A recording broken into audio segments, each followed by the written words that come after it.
Growth is a choice, whether it's a skill, a hobby, or even video creation. And sometimes what you need to grow arrives right on time. 2 days ago, I ordered the camera equipment that could make my videos more attractive. I went outside and here it is. With my name written on it, I brought it inside. I've been making videos for a long time now, and I've realized I'm lacking four things. One is consistency. I get tired of making videos when they barely reach people. All that effort just for 5, 10 views. I haven't been consistent enough to build something meaningful. Second, effort. I'm capturing moments but I'm not really creating art. The difference of just recording and telling a story, I see it now. Key. Storytelling.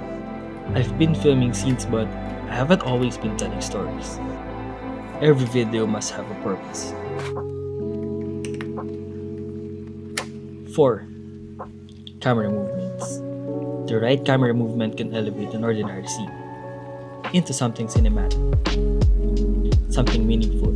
It's that extra step that separates a clip from a story. Because if you want your work to stand out, you have to move differently.